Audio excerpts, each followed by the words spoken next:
예, 우선 이렇게 만나 뵙게 돼서 너무나 반갑습니다. 지금 현재 저는 해인사 승가대학의 학감으로 소임을 보고 있는 법장이라고 합니다.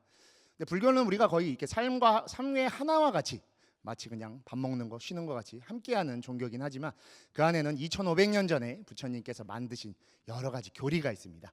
그리고 그 교리는 우리 사람들의 삶, 즉 인간의 삶을 행복으로 이끌어가는 것을 최우선의 목표로 삼고 있습니다. 근데 그 행복이라는 게 여러분들 뭐 다들 여러 가지 일들도 하시고 수많은 것들을 하시지만 쉽게 우리가 다가오기 어렵고 손에 넣기 쉽지 않습니다. 그 조건이 되는 것이 하나 있죠. 우리의 방해 요소입니다. 그것을 바로 불교에서는 까르마, 업, 또 다른 말로 장애라고도 표현합니다. 그래서 그거에 대해서 무엇인지를 알아야 되기 때문에 오늘 그 내용에 대해서 함께 이야기하는 시간을 좀 가져보려고 합니다. 불교를 모르셔도 아주 많이 들어봤습니다. 대표적인 표현이 뭐 자업자득, 우리나라의 뭐 가장 대표적인 표현이죠. 내가 저지른 일에 대한 결과를 내가 받는다. 자업자득입니다. 근데 그 업이라는 표현이 여러 가지 의미를 갖고 있죠. 그래서 그거에 대해서 한번 이야기 나눠보고 함께 고민해보는 시간을 좀 가지려고 합니다. 우리 업을 이해하기 이전에 우리가 업을 불교적으로 이야기할 거기 때문에 불교에 대해서 조금 알아가는 시간이 먼저 필요합니다. 저는 2011년에 일본에 유학을 가서 이제 그 전에 이제 삼위 생활도 하고 여러 수행을 하면서 불교 교리에 대해서 좀 더 깊이 알아야겠다라고 생각을 해서 2011년 동일본 대진이 터지고 3일 뒤에 제가 일본을 유학을 갔습니다. 정말 생사의 고비를 넘으면서 유학을 갔었는데 거기 가서 이제 맞이한 불교는 우리 한국 불교랑 또 다른 모습이었고 일본은 여러 이 종립대학들이 굉장히 많아서 제가 맨 처음 느꼈던 건 전 세계 참 수많은 불교인들 또 스님들이 모여서 공부를 하고 있구나라는 것을 느끼게 됐었습니다. 근데 그 와중에서 이제 세계 여러 스님들 또 수행법도 다르고 환경도 다르고 나라도 다른 스님들이 모여 있다 보니까 제가 갖고 있던 한국 불교에서 배웠던 불교의 정의가 조금 흔들리기 시작했습니다.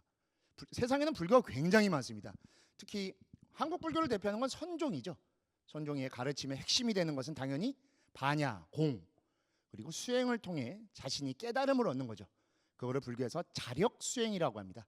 스스로 열심히 수행해서 그를 통해서 깨달음으로 나아가는 것을 자력 수행이라고 하는데 우리 가까운 일본만 얘기해도 뭐 대만도 마찬가지죠. 연부를 주로 합니다. 정토종이라고도 표현하죠. 뭐 정토 진종이라도 있고 진원종이라고 해서 진원을 외우는 종파도 있고 다양한 종파들이 있습니다. 그 중에서 제일 놀랐던 게 뭐냐면 이 연부를 주로 하는 종파는 타력신앙이라고 해서 아미타불의 힘에 의지하죠. 우리 절에서도 제사를 지내시면 맨 마지막에 아미타불의 이름을 엄청 찾습니다. 뭐 처음부터 끝까지 한 30분 찾죠. 계속 그냥 나무 아미타불, 나무 아미타불, 뭐 연부를 길게 했다, 줄였다, 막 다양하게요. 그 이유를 이제 그때 알겠더라고요. 이 연부를 하는 정토종에는 연불왕생원이라고 하는 아미타불의 48대열 중에 제 18번째 서원이 있습니다. 그 서원에 의해서 아미타불의 이름을 간절히 찾게 되면 그 힘으로 인해 극락왕생을 할 수 있다라는 조건이 걸려 있었습니다. 그러다 보니까 아미타불을 계속 찾는 거죠. 이제야 이제 한국에 돌아와서 해인사에서 우리 학인 스님들과 또 저희들의 수행을 이끌어가면서 또 가르쳐주면서 그 연불왕생원에 대해서 저도 바르게 설명을 할 수 있지만 당시만 해도 그런 걸 전혀 몰랐었습니다. 그러다 보니까 이런 종교도 있구나. 또 그 안에 또 반야라는 가르침을 따르지 않습니다. 즉 한국 불교에서 가장 유명한 경이 하나 있죠. 바로 반야심경입니다. 그 종교는 반야심경을 읽지 않는 거예요. 너무 놀랐어요. 당연히 불교는 반야공 했는데 그렇지 않은 거예요. 또 그 외에도 또 여러 종파들이 있죠. 우리가 알고 있는 우리 남방 종교라고 하죠. 우리 태국이나 미얀마에 있는 우리 소승불교라고도 부르지만 소승이란 표현은 사실 폄하 발언입니다. 대승이라고 하는 마하야나라는 개념을 만들면서 우리가 되니까 그럼 너희는 소해, 그래 너희는 히나야나라고 부를게. 근데 히나라는 표현, 히나야나라는 표현 자체는 원래 경전에 등장하지 않습니다. 나중 추후에 대승 중기쯤 돼서부터는 등장하지만 그런 표현이 없죠. 그래서 현재는 국제학회나 논문을 쓸 때도 이 소승불교라는 표현보다는 상자부 불교, 우리 테라와다라고 하죠. 또는 테라바다라고도 하는 상자부라고 부르는데 상자부 우리 스님들 같은 경우에는 우리랑 또 경이 다릅니다. 우리는 뭐 금강경, 천수경, 뭐 화엄경 수많은 경전들이 있지만 거기서 경이라고 부르는 건 오직 한 가지. 바로 우리가 아함이라고 부르는 니까야밖에 없던 거였죠. 이 진짜 불교가 다 달라. 저희 교수님도 그 얘기를 하더라고요. 첫 수업 때 박사 때 처음 물어본 게 불교가 뭔지 한번 얘기해봐라. 딱 한마디로만 알려줬으면 좋겠다. 장황하게 말하면 너무 힘들다. 저도 그걸 하려고 앞에 장황하게 말씀드리는 겁니다. 여러분들 한번 생각해 보시죠. 불교가 무엇일까요? 불교를 정의할 수 있는, 전 세계 만국 모든 사람에게 불교는 이겁니다라고 말할 수 있는 게, 잠시 생각해 보셨을 거예요. 마음, 깨달음, 수행, 거의 비슷하실 겁니다. 그죠? 공. 근데 불교를 불교로서 정의할 수 있는 건 단 한 가지입니다. 불교가 불교일 수 있는 것은 바로 지금 뒤에 있는 바로 삼보가 있기 때문에 불교가 있는 겁니다. 불교는 바로 삼보입니다. 우리 모든 법회와 모든 행사를 할 때 불교에서 맨 처음 하는 게 뭐죠? 바로 삼귀입니다. 그 시작점이 바로 거기에 있던 거죠. 근데 너무 당연히 생각하다 보니까 그 삼보가 불교의 모든 거라는 것을 우리는 때때로 놓쳤어요. 저 역시도 승려의 신분이면서도 출가자이면서도 고민을 했던 게 좀 창피할 정도더라고요. 아 그래, 불법승 삼보가 있을 때 불교가 있고 불법승 삼보가 있기 때문에 2500년이라는 어마어마한 역사 속에서 불교가 지금 현 시점에도 와 있고 인도에서 유래돼서 수많은 국가를 지났지만 불법승 삼보가 올곧게 있었기 때문에, 청정하게 있었기 때문에 지금 우리 대한민국에서도 한국 불교가 이렇게 꽃을 피우고 있구나라고 생각을 하게 됐습니다. 자, 그렇다면 우리가 삼보에 대해서 한번 고민해 봐야 됩니다. 불법승이죠. 우리나라도 불교에서 행사를 할 때 맨 처음 삼기를 하고, 타국가도 마찬가지입니다. 뭐 가까운 상자부 불교만 해도 우리 붓담사라난 가차미, 남만사라난 가차미, 상감사라난 가차미라고 해서 모든 불교에서는 전 세계 어떤 수행, 무엇을 목표로 하든 종교 간에 삼기를 맨 처음 하는 건 똑같죠. 자, 그렇다면 그 삼기의 첫 번째, 바로 삼보의 첫 번째인 불입니다. 불, 부처님이죠. 말씀 안 드려도 다 아실 거예요, 부처님 그러면. 근데 문제는 부처님이 너무 많아. 그죠? 부처님이 너무 많으세요. 저가 있는 해인사 같은 경우는 해인사에는 대적광전이라고 해서 부처님의 가르침을 상징하는 대일열의 비로자나 부처님이 계십니다. 또 그 외에도 많이 계시죠. 방금 말씀드렸던 아미타 부처님, 약사열의 부처님, 너무나 많죠. 그러다 보니까 부처님 이름만 해도 만배를 절을 할 수 있어서 만불명호경이라고 하는 책이 있을 정도로 부처님의 이름은 굉장히 많습니다. 자, 그렇다면 삼보의 부처님은 어떤 부처님입니까? 수많은 부처님이 계신데 바로 여러분들이 지금 생각하신 그 한 분입니다. 바로 역사상 실존하셨던 고타마 시타르타라고 하는 서가모니 부처님만이 삼보의 불로서 지정될 수 있습니다. 거기서 우리가 살고 있는 지금 이 지구 속에 남선부주라 불리는 이 공간 안에 불교를 꽃피우셨고 만드셨기 때문에 서가모니 부처님만을 바로 불 부처님으로서 지칭합니다. 그 부처님의 일대기를 나눈 게 또 우리 불교에서도 여러 책으로도 있고 또 뮤지컬로도 있죠. 뮤지컬 시타르타라고도 있고 노래로도 또 찬탄을 하고 다양하게 그 부처님을 찬탄하는 그 서가모니 불이 바로 부처님의 기준이 되는 것이죠. 그러고 나서 법승이 이어지는 겁니다. 바로 부처님께서 제자들을 위해서 그리고 미래 세의 수많은 부처님의 제자들을 위해서 남기신 가르침, 또 다른 표현을 유언이라고도 할 수 있죠. 그 가르침이 바로 법이 되는 겁니다. 제가 있는 해인사는 그래서 법보종찰이라고 합니다. 법보종찰 해인사. 해인사에 혹시 뭐가 있는지 아시는지요? 너무나 유명하죠. 국사책에도 등장하는 바로 팔만대장경이라는 게 있습니다. 경율론 3장이라고 하는 부처님의 가르침을 정리해 놓는 팔만대장경이죠. 판으로만 해도 84,000개가 돼서 팔만대장경. 부처님께서 엄청 제자들을 염려하셔서 너무나 걱정하셔서 이 불교의 매뉴얼을 굉장히 꼼꼼하게 만들어 주셨어요. 시대와 나라와 성별과 환경을 다 뛰어넘어서 너희들에게 반드시 맞는 것이 있을 것이다. 랜덤으로 골라도 반드시 너에게 한 가지 맞을 수 있게끔 내가 만들어 두겠다 라고 해서 3개의 카테고리로 84,000개를 남겨두셨어요. 그렇기 때문에 불교가 2500년이 지나도 고대 종교죠. 지구상의 고대 종교가 지금까지 와 있는 게 몇 개 되지 않습니다.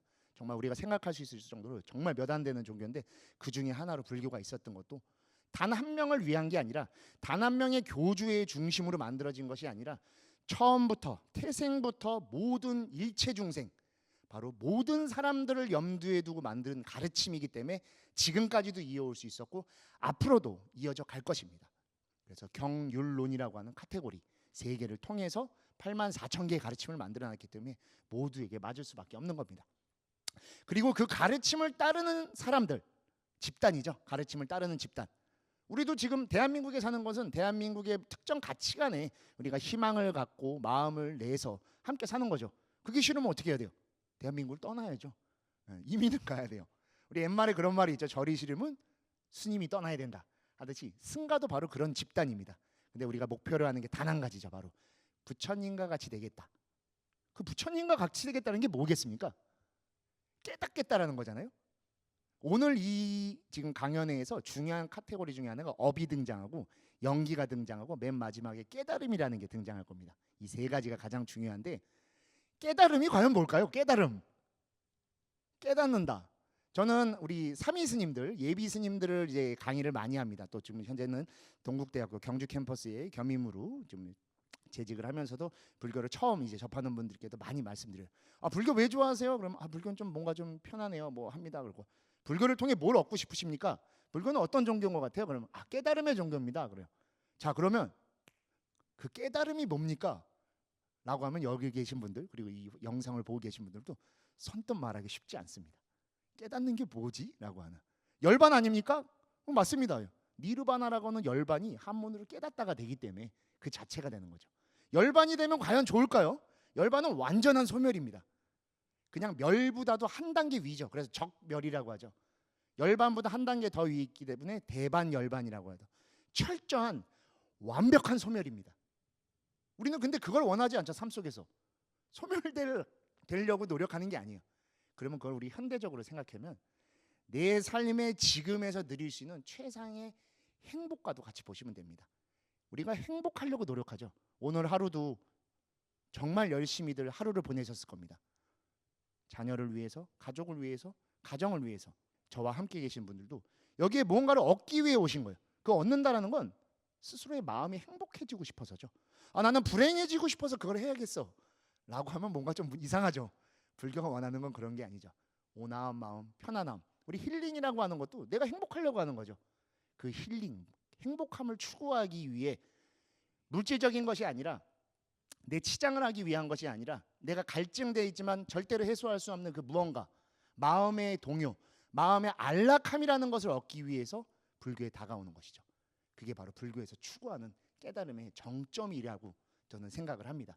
행복해지려고 우리가 노력하는 거니까 결국에 윤회하지 않고 업을 다 소멸해서 완전한 열반에 드는 것도 완벽한 행복이기 때문에 부처님이 그걸 추구하신 거죠. 그래서 부처님께서 그 열반랑을 즐기시려고 할 때 범천이 내려오죠. 부처님, 지금 열반에 드시면 안 됩니다. 부처님의 가르침을 듣고 새롭게 삶을 시작할 사람들이 이 땅에는 얼마든지 있습니다. 둘러봐 주십시오. 청정한 눈으로 일체를 둘러봐 주십시오 라고 해서 범청의 간절한 권청을 듣고 부처님께서도 교화를 시작하시면서 수많은 사람들을 제도해 주셨고 그로 인해 우리도 지금 여기에 지금 2021년 현재에 모여 있을 수 있는 겁니다. 그렇게 해서 모여 있는 우리가 바로 마지막 승이 되는 겁니다. 한국에서는 삼기를 할 때 승을 이제 스님들로 해석을 하는 경우들이 많죠. 그것도 물론 맞습니다. 비구 비구니의 집단은 기본적으로 승이라고 합니다. 하지만 우리 여러 어른 스님들이나 불교 방송이나 다양한 것들에서 보면은 불교의 대중들을 일컫는 표현이 하나 있습니다. 자, 오늘 함께 해주신 사부대중 여러분께 진심으로 감사 말씀드립니다. 그래서 사부라는 걸 이미 규정을 해놨습니다. 그게 바로 승가의 기준입니다. 출가자, 재가자가 원만하게 조화를 이룬 화합집단 사부대중, 비구, 비구니, 우바세, 우바이라고 하는 출가자는 출가자로서의 삶을 충실하게 임해 나갈 수 있고 재가자는 그러한 승려들과 함께 출가자들과 함께 지금 바깥 생활을 할 수밖에 없기 때문에 출가적 삶을 대신 영위하고 거기서 가르침을 받아서 함께 수행해 나아가는 집단, 그 집단이 바로 승인 거죠. 저는 조금 프리미엄 회원이겠죠. 저는 일단 머리를 깎았으니까, 그죠?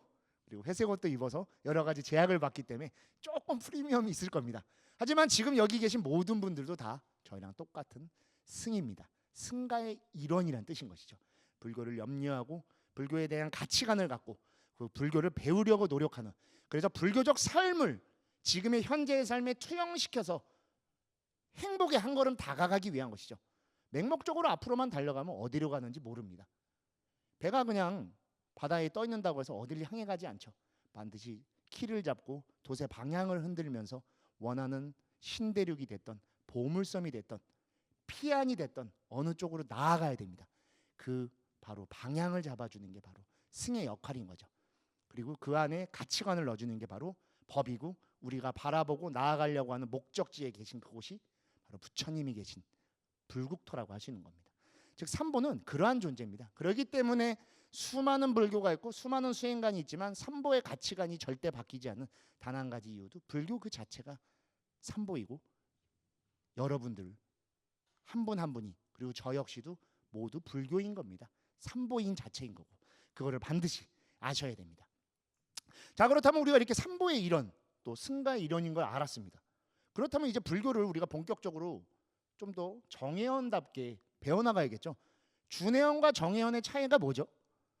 특정 카페에 많이들 가입하실 거예요. 그죠? 밴드도 가입하시고 요새 뭐 동호회도 많고 우리 코로나 터지면서 좋았던 거는 여러 가지 카페가 되게 활동이 많더라고요. 모임들도 이제 밖에서 못 모이시니까 개 모임도 이렇게 카페에서 하시고 뭐 단체톡도 하시죠. 단톡이라고 했고 그런 특정 집단들이 생겨나죠.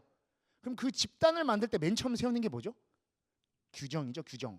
서로의 약속을 좀 만듭니다. 시도 때도 없이 그 메신저가 울리면 안 되죠. 새벽 2시, 3시에 자기가 잠 안 잔다고 막 보내면 안 돼. 그럼 한마디씩 하죠. 야, 그거 좀 하면 안 돼. 그렇게 하지 마. 그러면서 조금씩 그 단체의 규율이 생겨나는 것이죠. 그렇게 해서 알아가는 거고 특정 모임 날짜도 정할 거고 그러면서 내부적으로 아, 우리 모임은 이런 식으로 꾸려나가자라는 마음들을 가지실 겁니다. 불교도 마찬가지입니다. 우리 나름도 불교 안에서는 배워야 될 것들이 매뉴얼이 이미 정해져 있습니다. 부처님께서 직접 또 말씀을 하셨고 그 뒤에 나와 있는 바로 삼학이라고 하는 겁니다. 이미 표현 자체에 배워야 된다는 뜻이 들어있죠. 학입니다. 근데 이 불교에서 말하는 학은 우리가 알고 있는 영어의 study랑은 좀 다릅니다. 불교에서 말하는 학은 스며든다는 의미를 지니고 있습니다. 유식으로 말한다고 하면은 훈습이라는 표현이 돼서 습관화를 만드는 겁니다.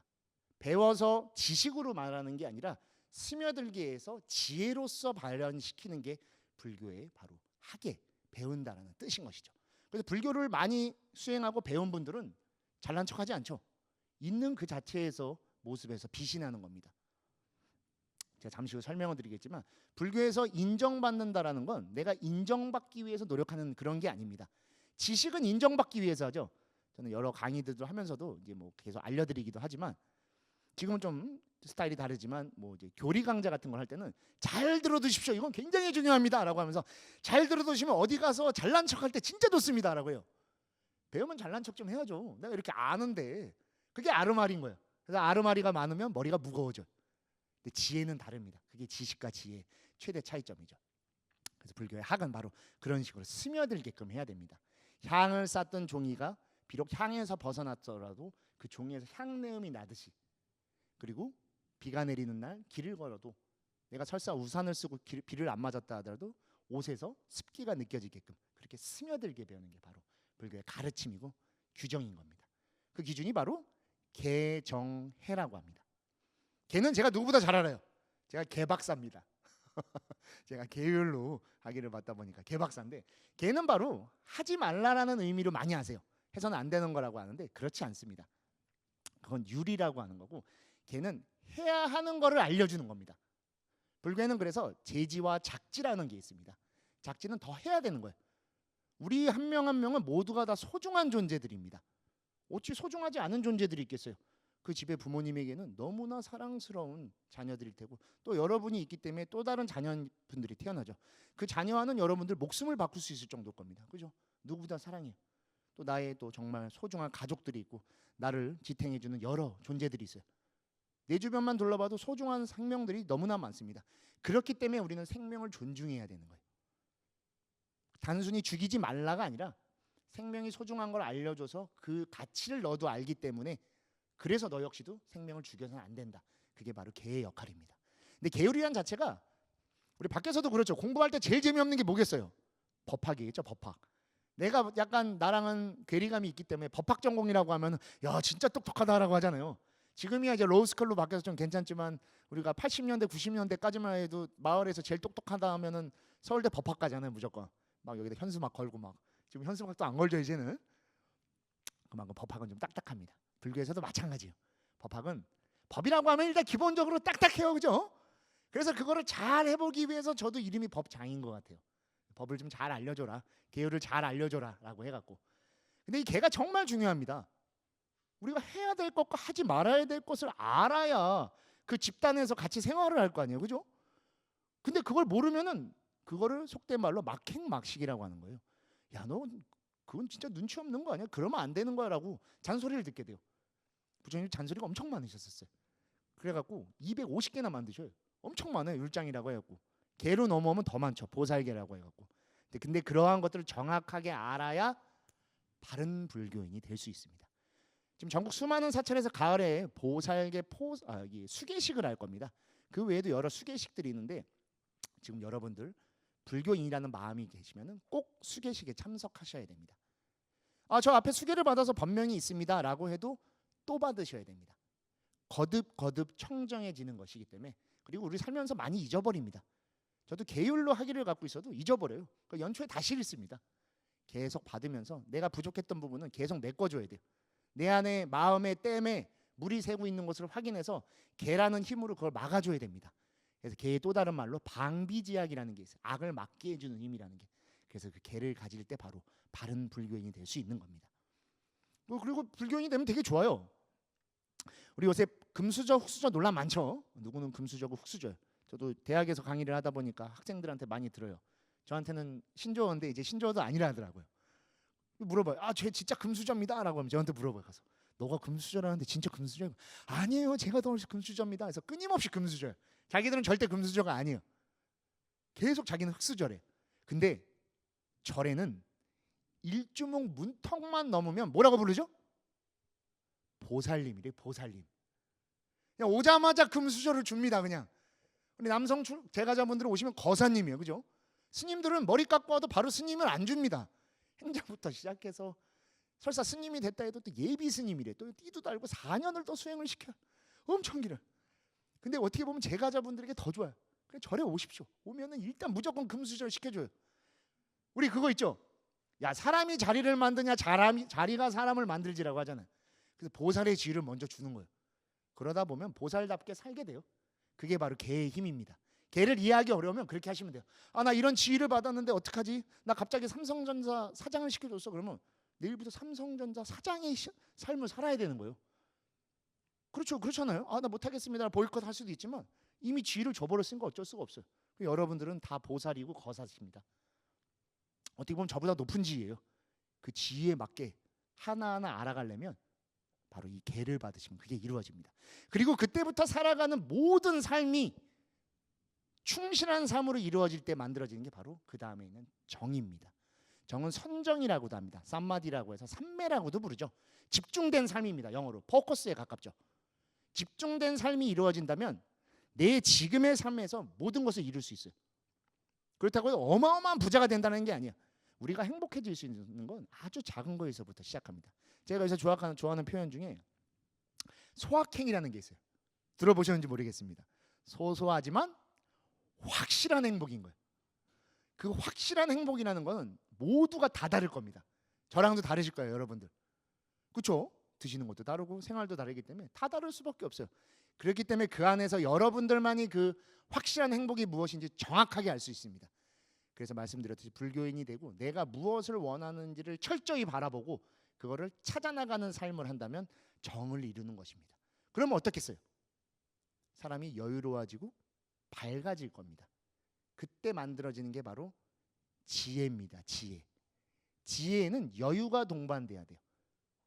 우리 촉박하면은 원래 잘하던 것도 실수합니다. 판단력이 흐려진다라고 하죠. 막 급하게 막 하면 뭐라고 해요? 야, 좀 침착해.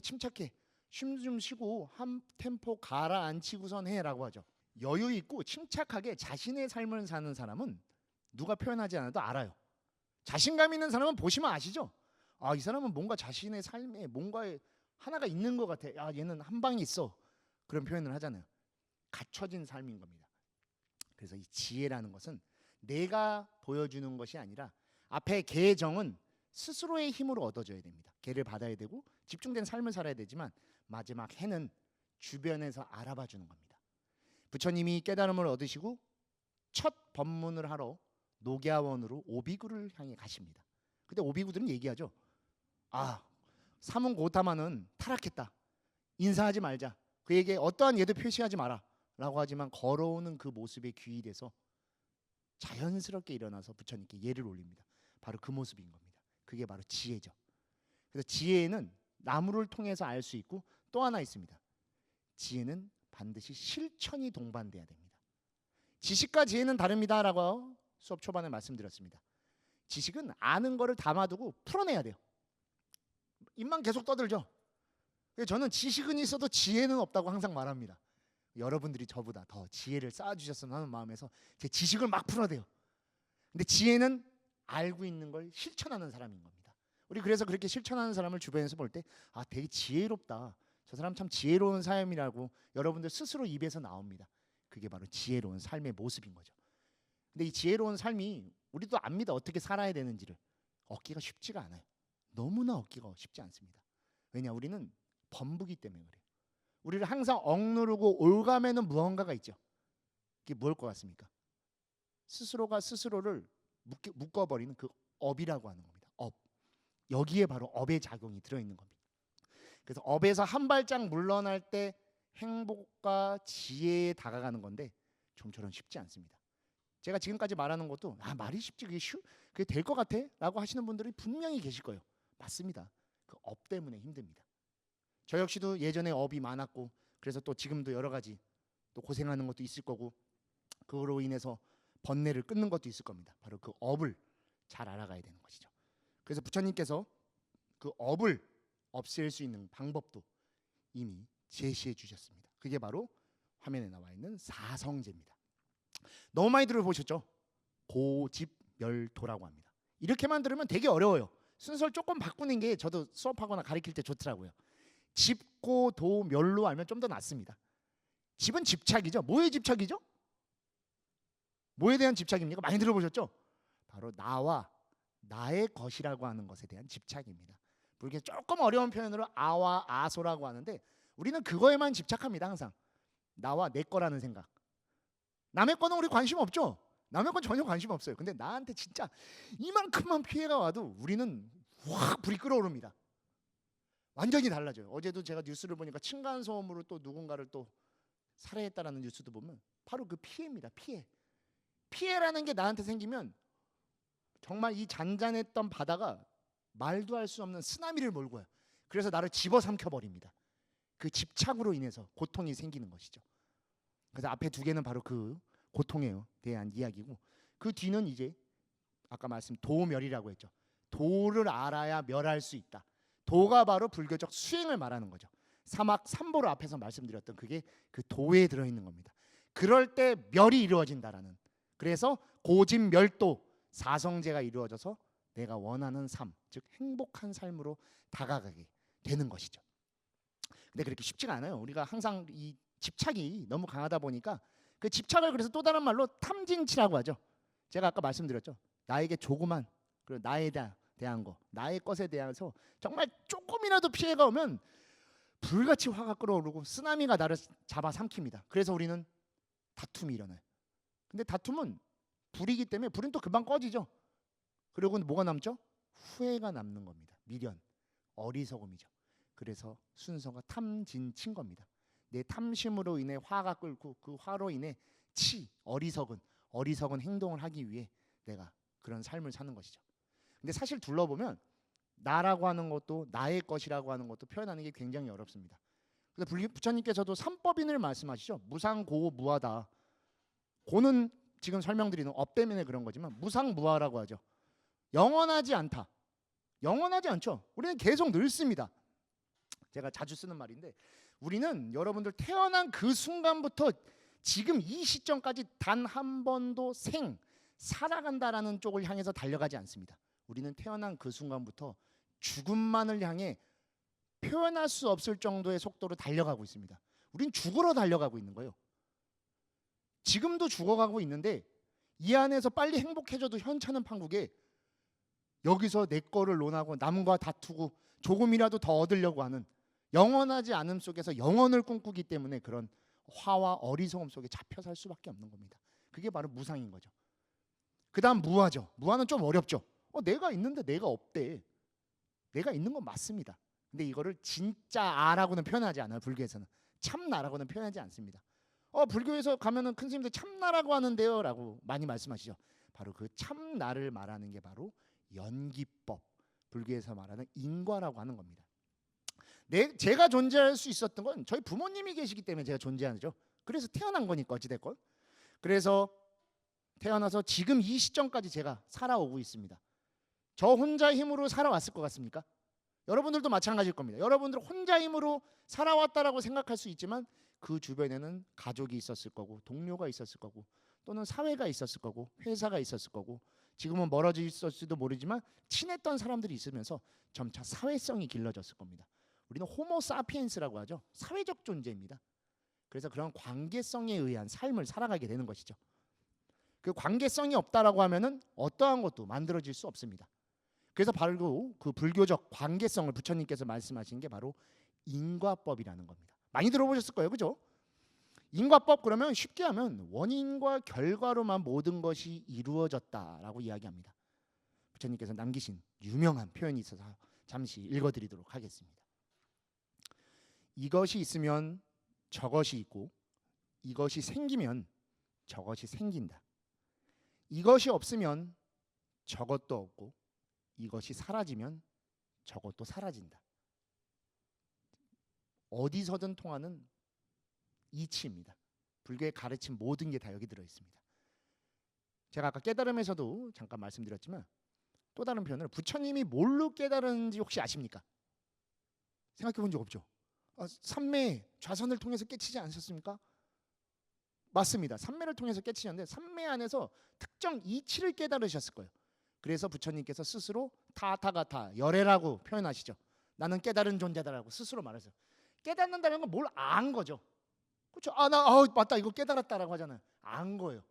안 거랑은 좀 다르지만 깨달음이라는 게 부처님의 깨달음을 표현하고 있는 경전이 있습니다. 얼마 전에 우리 강묵스님을 통해서도 한글로 출판이 됐지만 우다나라고 하는 자설경이 있습니다.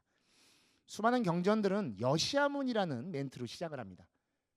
제자의 질문에 부처님께서 대답을 하시고 그것을 안한 존재가 들으면서 경전 형태로 만들어지지만 이 자설경은 말 표현대로 부처님께서 스스로 설법하신 경전입니다.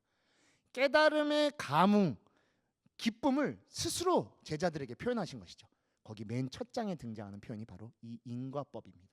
그래서 부처님께서는 연기법을 통해서 깨달음을 얻으시고 연기법을 3번이나 확인하십니다.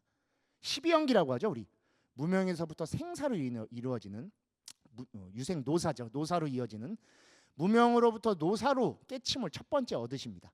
즉 12연기를 순방향으로 한번 깨치시는데 의심하셔요. 이게 진짜 맞는지 내가 걱정된다라고 해서 다시 한번 점검하십니다. 노사라부터 무명으로 반대로 12연기를 한 번 더 보시죠. 역방향으로 한 번 더 보십니다.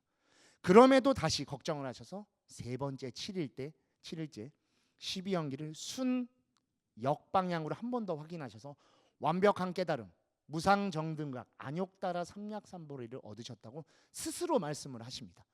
잘난 척이 아니죠. 스스로 감흥에서 입에서 탁 터져져 나오신 말이에요. 그게 오도성이죠. 우리 어르신들 보면 뭐 어른 스님이나 조사 스님들 말씀이 탁 나오는 거예요. 그냥 몰록 나온다 하죠. 문득 나오는 겁니다. 그 기쁨이 그냥 표현으로 나오는 거예요. 언어적 표현으로. 산은 산이요 물은 물이다와 같이 그 안에 다 들어있는 거죠.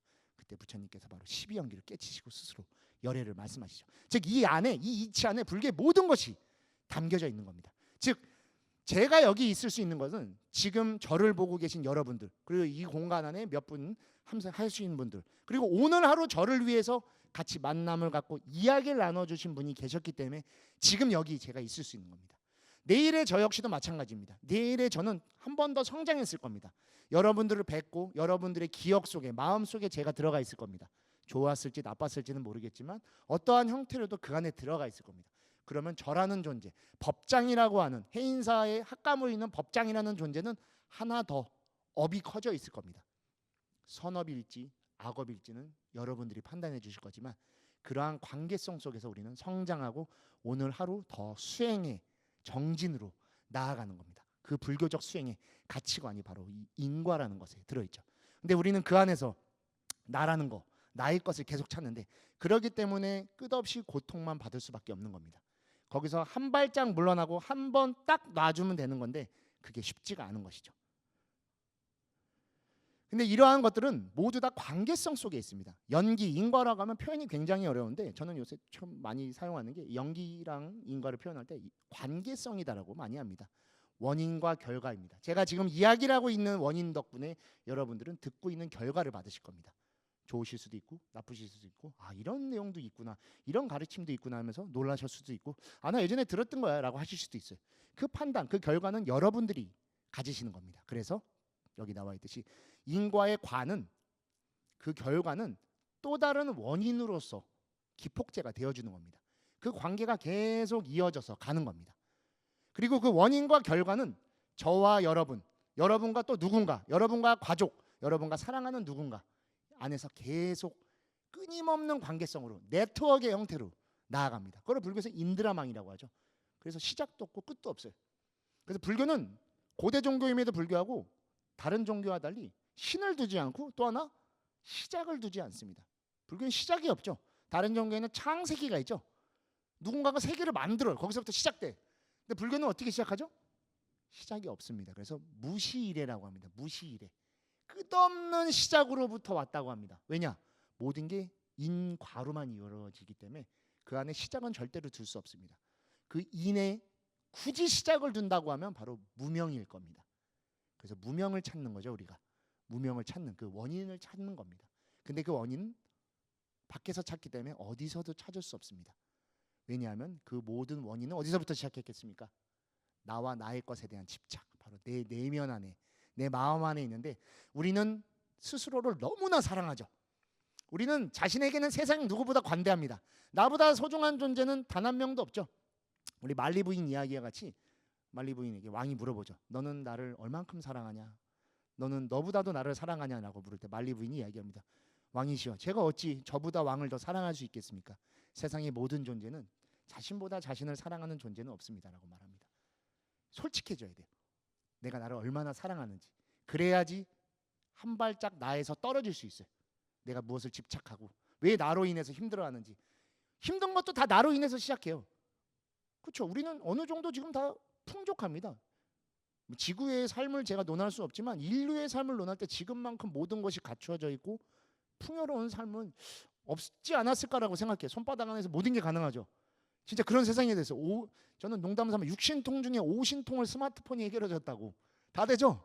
멀리 안 나가도 세계도 갈 수 있고 화상통화로 볼 수 있고 뭐 하는지 들을 수 있고 다 할 수 있어요. 누진통 빼고 다 얻을 수 있어요.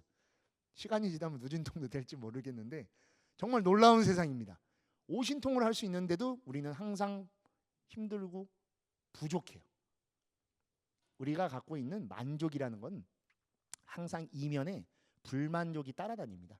우리가 갖고 있는 보따리는 생각보다 크지 않습니다. 근데 그 한쪽에 바람이 차 있어요. 허망된 꿈을 갖고 있기 때문에. 그래서 이 보따리 안에다 뭘 계속 넣어도 반대쪽이 계속 같이 부풀어 오르는 거예요. 그러니까 사도 끝이 없어. 여러분들도 계속 사죠. 뭔가를. 방문 앞에 택배 오면 달려가지 않습니까? 막 난리 나죠. 막 늦게 오면 막 화나. 장바구니 안에 너무 많이 들어있어. 집에 다 있는데도. 나중에 사서 안 쓰는 경우도 너무 많아. 근데 지금 사야 될 것 같아요. 이건 너무 잘 돼 있어. 막 단추 누르면 바로 사니까 막 걱정될 정도. 그래서 그런 것들 한 번쯤 바라보고 나를 거기서부터 놔야 됩니다. 그리고 그 원인이 어디서부터 왔는지를 알아야 되고. 그리고 원인은 나로부터 시작되지만 과는 나로 인해서 확인할 수 없습니다. 왜냐? 과는 상대방에게 전달되는 에너지이기 때문입니다. 그래서 불교에서 그거를 표현해서 선인 락과 악인 곡과라고 이야기합니다. 예전에는 이걸 번역을 잘못해서 선인 성과 악인 악과라고 했는데 지금은 이제 산스크리트어나 빨리어를 이제 많은 분들이 하시면서 정확하게 번역을 해서 좋은 원인에는 즐거운 결과가 오고 나쁜 원인에는 고통스러운 결과가 온다라는 걸 밝혔죠. 그래서 제가 방금 말씀드렸듯이 결과는 우리로 인해서 만들어지는 게 아닙니다. 왜냐하면 여러분들 생각해 보십시오. 내가 좋은 일이라고 했던 거를 상대방이 나쁘게 받아들인 적도 있을 거예요. 분명히. 그리고 나는 화가 나서 얘를 괴롭힌다라고 생각해서 했던 게 전혀 다른 방향으로 결과가 나올 때도 있어요. 그래서 결과는 내가 논할 수 있는 게 아닙니다. 근데 그 원인은 내가 놓기 때문에 좋다 나쁘다를 내가 놓을 수 있어요. 근데 결과는 놓을 수 없는 거죠. 다만 그 결과를 내가 다시 상대방에게 돌려받을 때 나로 인해서 즐거운 일이 있을 수도 있고 내가 싫어하는 고통스러운 일로서 등장할 수도 있습니다. 그래서 그 결과는 원인과 비례하지 않습니다. 그렇죠. 우리 사람을 죽였다고 해서 내가 똑같이 살인을 당하는 죄를 받지는 않습니다. 뭔가 고통스러운 결과를 받겠죠. 그러니까 감옥에 가기도 하고. 또 내가 좋은 일을 했음에도 불구하고 똑같은 좋은 일로 결과가 오지 않죠. 내가 만약에 돈 10만 원을 보시를 했다고요. 그럼 나한테 10만 원을 보시는 누가 왜 나한테 똑같이 10만 원 보시하지 않지? 라고 생각하면 안 되는 겁니다. 그로 인해서 언젠가 반드시 그 결과가 즐겁게 등장할 겁니다. 근데 즐거운 결과는 이미 내가 좋은 일을 했을 때 이루어집니다. 마음이 뿌듯하죠. 그 감정이 바로 우리한테 좋은 결과입니다. 근데 우리가 물질적인 거, 무언가를 또 원하는 게 있기 때문에 결과에 대해서 좀 싫은 소리도 하고 하는 거죠. 그럼 구업 짓는 거예요, 다시. 그럼 또 업을 줘요. 근데 그 마음만 가지면 되는 건데 쉽지가 않습니다. 저도 이제 가끔씩 서울에 올라오는데 지하철을 많이 이용하는데 구세군 남비나 그런 게 좀 있죠. 보시함이나 또 어려운 분들도 있으면 꼭 보시라면 그냥 거기서 끝내면 됩니다. 근데 그렇지 못하죠. 요새도 뭐 우리 뭐 국제 구호기금이나 여러 뭐 도네이션이나 그런 것들이 많은데 돈을 내면서도 의심하죠. 요새는 이 돈이 잘 안 써질지도 몰라요. 그러면 안 됩니다. 그거는 내가 선인을 두는 게 아닐지도 모릅니다. 그 결과에 대해서는 그런 식으로 바라보시면 안 됩니다. 그냥 무심케 했던 그 뿌듯함, 내 안에 이미 즐거움이 생기죠. 좋은 일 한 것 같아. 거기서 끝내면 되는 겁니다. 불교에서 그거를 바로 무기심이라고 표현합니다. 관세음보살님께서는 수많은 사람들의 이야기를 들어주시고 도와주십니다. 천수천안이죠. 그럼에도 불구하고 어떠한 것도 우리에게 바라지 않죠. 우리 나반존자랑은 좀 다르죠. 나반존자 기도는 항상 그 반드시 얻은 결과의 10%를 회양하거나 보시해야 된다는 뭐 설이 있죠. 네. 부처님은 그러시지 않죠. 좀 더 관대하기 때문에 저도 똑같아야 돼요. 왜냐? 여러분들은 보살이시기 때문에 그리고 모두가 부처이기 때문에 그러시면 안 되는 겁니다. 그 마음이 더 중요한 겁니다. 왜냐? 불교는 마음의 종교라고 불리기 때문에 그러한 것들이 더 중요한 것이죠. 저 혼자 힘으로 살아왔을 것 같습니까? 여러분들도 마찬가지일 겁니다. 여러분들 혼자 힘으로 살아왔다라고 생각할 수 있지만 그 주변에는 가족이 있었을 거고 동료가 있었을 거고 또는 사회가 있었을 거고 회사가 있었을 거고 지금은 멀어져 있었을지도 모르지만 친했던 사람들이 있으면서 점차 사회성이 길러졌을 겁니다. 우리는 호모 사피엔스라고 하죠. 사회적 존재입니다. 그래서 그런 관계성에 의한 삶을 살아가게 되는 것이죠. 그 관계성이 없다라고 하면은 어떠한 것도 만들어질 수 없습니다. 그래서 바로 그 불교적 관계성을 부처님께서 말씀하신 게 바로 인과법이라는 겁니다. 많이 들어보셨을 거예요, 그죠? 인과법 그러면 쉽게 하면 원인과 결과로만 모든 것이 이루어졌다라고 이야기합니다. 부처님께서 남기신 유명한 표현이 있어서 잠시 읽어드리도록 하겠습니다. 이것이 있으면 저것이 있고 이것이 생기면 저것이 생긴다. 이것이 없으면 저것도 없고 이것이 사라지면 저것도 사라진다. 어디서든 통하는 이치입니다. 불교의 가르침 모든 게 다 여기 들어 있습니다. 제가 아까 깨달음에서도 잠깐 말씀드렸지만 또 다른 표현으로 부처님이 뭘로 깨달은지 혹시 아십니까? 생각해 본 적 없죠? 삼매 좌선을 통해서 깨치지 않으셨습니까? 맞습니다. 삼매를 통해서 깨치셨는데 삼매 안에서 특정 이치를 깨달으셨을 거예요. 그래서 부처님께서 스스로 타타가타 열애라고 표현하시죠. 나는 깨달은 존재다라고 스스로 말하세요. 깨닫는다는 건 뭘 안 거죠. 그렇죠? 맞다 이거 깨달았다라고 하잖아요. 안 거예요. 안 거랑은 좀 다르지만 깨달음이라는 게 부처님의 깨달음을 표현하고 있는 경전이 있습니다. 얼마 전에 우리 강묵스님을 통해서도 한글로 출판이 됐지만 우다나라고 하는 자설경이 있습니다. 수많은 경전들은 여시아문이라는 멘트로 시작을 합니다. 제자의 질문에 부처님께서 대답을 하시고 그것을 안한존재가 들으면서 경전 형태로 만들어지지만 이 자설경은 말 표현대로 부처님께서 스스로 설법하신 경전입니다. 깨달음의 감흥, 기쁨을 스스로 제자들에게 표현하신 것이죠. 거기 맨 첫 장에 등장하는 표현이 바로 이 인과법입니다. 그래서 부처님께서는 연기법을 통해서 깨달음을 얻으시고 연기법을 3번이나 확인하십니다. 12연기라고 하죠. 우리 무명에서부터 생사로 이루어지는 유생 노사죠. 노사로 이어지는 무명으로부터 노사로 깨침을 첫 번째 얻으십니다. 즉 12연기를 순방향으로 한번 깨치시는데 의심하셔요. 이게 진짜 맞는지 내가 걱정된다라고 해서 다시 한번 점검하십니다. 노사라부터 무명으로 반대로 12연기를 한 번 더 보시죠. 역방향으로 한 번 더 보십니다. 그럼에도 다시 걱정을 하셔서 세 번째 7일째 12연기를 순 역방향으로 한 번 더 확인하셔서 완벽한 깨달음, 무상정등각, 안욕따라 삼약삼보리를 얻으셨다고 스스로 말씀을 하십니다. 잘난 척이 아니죠. 스스로 감흥에서 입에서 탁 터져져 나오신 말이에요. 그게 오도성이죠. 우리 어르신들 보면 뭐 어른 스님이나 조사 스님들 말씀이 탁 나오는 거예요. 그냥 몰록 나온다 하죠. 문득 나오는 겁니다. 그 기쁨이 그냥 표현으로 나오는 거예요. 언어적 표현으로. 산은 산이요 물은 물이다와 같이 그 안에 다 들어있는 거죠. 그때 부처님께서 바로 12연기를 깨치시고 스스로 열애를 말씀하시죠. 즉 이 안에, 이 이치 안에 불교의 모든 것이 담겨져 있는 겁니다. 즉 제가 여기 있을 수 있는 것은 지금 저를 보고 계신 여러분들, 그리고 이 공간 안에 몇 분 할 수 있는 분들, 그리고 오늘 하루 저를 위해서 같이 만남을 갖고 이야기를 나눠주신 분이 계셨기 때문에 지금 여기 제가 있을 수 있는 겁니다. 내일의 저 역시도 마찬가지입니다. 내일의 저는 한 번 더 성장했을 겁니다. 여러분들을 뵙고 여러분들의 기억 속에, 마음 속에 제가 들어가 있을 겁니다. 좋았을지 나빴을지는 모르겠지만 어떠한 형태로도 그 안에 들어가 있을 겁니다. 그러면 저라는 존재, 법장이라고 하는 해인사의 학감을 있는 법장이라는 존재는 하나 더 업이 커져 있을 겁니다. 선업일지 악업일지는 여러분들이 판단해 주실 거지만 그러한 관계성 속에서 우리는 성장하고 오늘 하루 더 수행의 정진으로 나아가는 겁니다. 그 불교적 수행의 가치관이 바로 이 인과라는 것에 들어있죠. 근데 우리는 그 안에서 나라는 거, 나의 것을 계속 찾는데 그러기 때문에 끝없이 고통만 받을 수밖에 없는 겁니다. 거기서 한 발짝 물러나고 한 번 딱 놔주면 되는 건데 그게 쉽지가 않은 것이죠. 근데 이러한 것들은 모두 다 관계성 속에 있습니다. 연기, 인과라고 하면 표현이 굉장히 어려운데 저는 요새 좀 많이 사용하는 게 연기랑 인과를 표현할 때 관계성이다라고 많이 합니다. 원인과 결과입니다. 제가 지금 이야기를 하고 있는 원인 덕분에 여러분들은 듣고 있는 결과를 받으실 겁니다.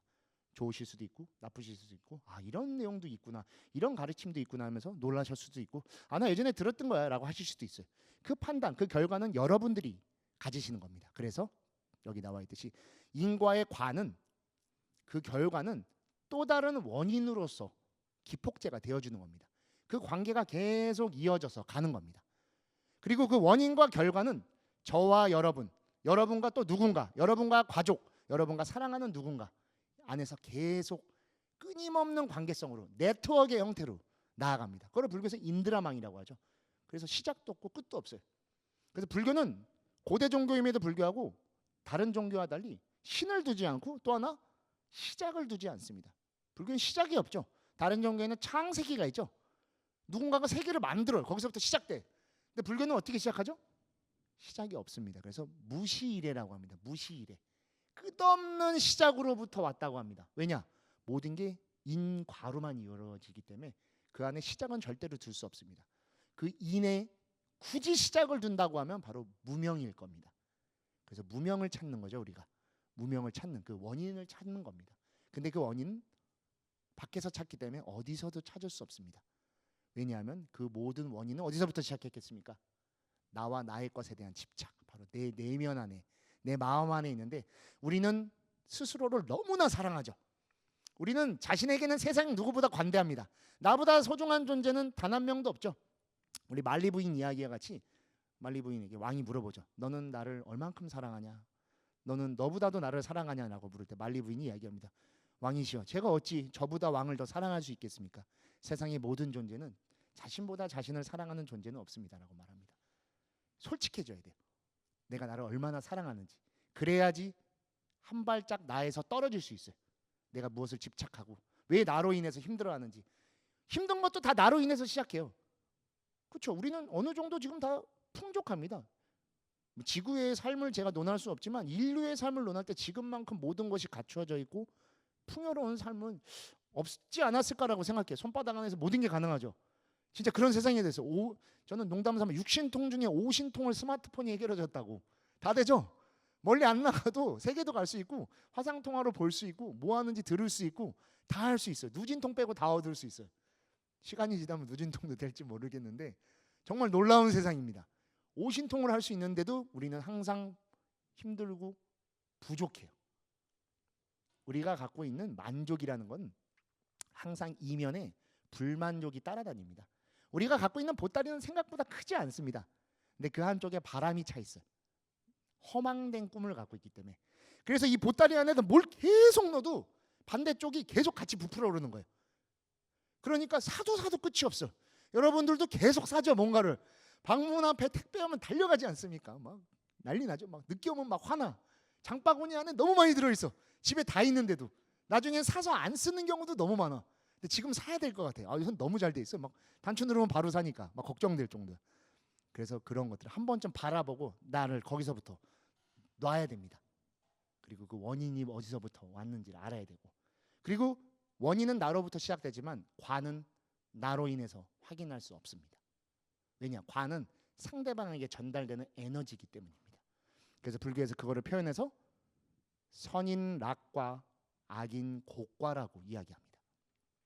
예전에는 이걸 번역을 잘못해서 선인 성과 악인 악과라고 했는데, 지금은 이제 산스크리트어나 빨리어를 이제 많은 분들이 하시면서 정확하게 번역을 해서 좋은 원인에는 즐거운 결과가 오고 나쁜 원인에는 고통스러운 결과가 온다라는 걸 밝혔죠.